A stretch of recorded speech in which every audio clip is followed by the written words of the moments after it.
जय श्री कृष्ण। राधे राधे। आज हम सुनेंगे विश्वामित्र की कथा। विश्वामित्र जी राजा से कैसे बने ब्रह्म ऋषि। तो कथा इस प्रकार है। महर्षि विश्वामित्र महाराज गाधी के पुत्र थे। कुश वंश में जन्म होने के कारण इन्हें कौशिक भी कहते हैं। वह बड़े ही प्रजापालक तथा धर्मात्मा राजा थे। एक बार वह सेना को साथ लेकर जंगल में शिकार खेलने के लिए गए। वहाँ वह महर्षि वशिष्ठ के आश्रम पर पहुँचे।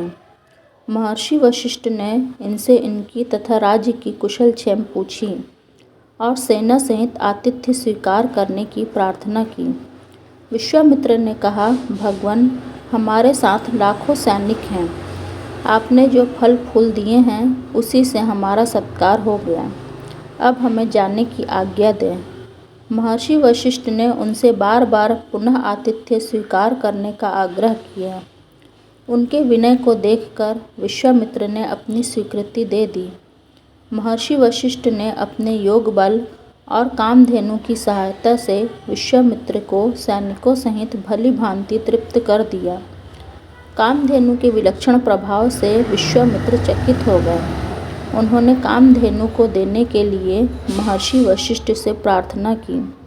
वशिष्ठ जी के इनकार करने पर वे जबरन कामधेनु को अपने साथ ले जाने लगे। कामधेनु ने अपने प्रभाव से लाखों सैनिक पैदा कर दिए। विश्वामित्र की सेना भाग गई और वह पराजित हो गए। इससे विश्वामित्र को बड़ी ग्लानि हुई। उन्होंने अपना राजपाट छोड़ दिया और जंगल में जाकर ब्रह्म ऋषि होने के लिए कठोर तपस्या करने लगे।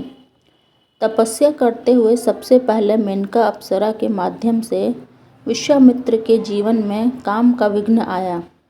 वह सब कुछ छोड़कर मेनका के प्रेम में डूब गए। जब इन्हें होश आया तो इनके मन में पश्चाताप का उदय हुआ।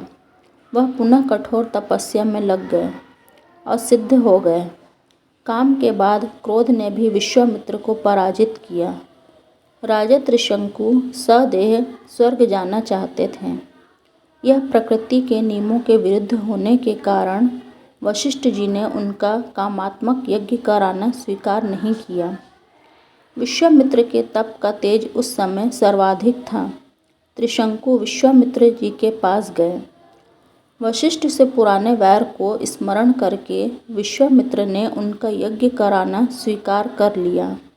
सभी ऋषि इस पर यज्ञ में आए, किंतु वशिष्ठ के 100 पुत्र नहीं आए। इस पर क्रोध के वशीभूत होकर विश्वामित्र ने उन्हें मार डाला। अपनी भयंकर भूल का ज्ञान होने पर विश्वामित्र ने पुनः तप किया और क्रोध पर विजय करके ब्रह्म ऋषि हुए। सच्ची लगन और सतत उद्योग से सब कुछ संभव है। विश्वामित्र ने इसे सिद्ध कर दिया। विश्वामित्र जी को भगवान श्री राम का दूसरा गुरु होने का सौभाग्य प्राप्त हुआ।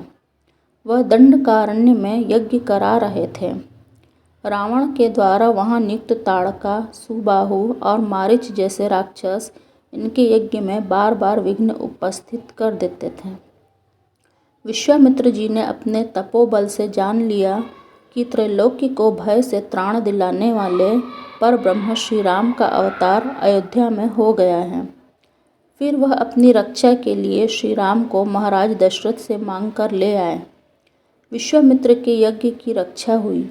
इन्होंने भगवान श्री राम को अपनी समस्त विद्याएं प्रदान की और उनका मिथिला में श्री सीता जी से विवाह संपन्न करवाया।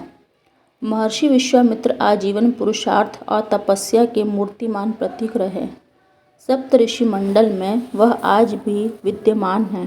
जय श्री कृष्ण। राधे राधे।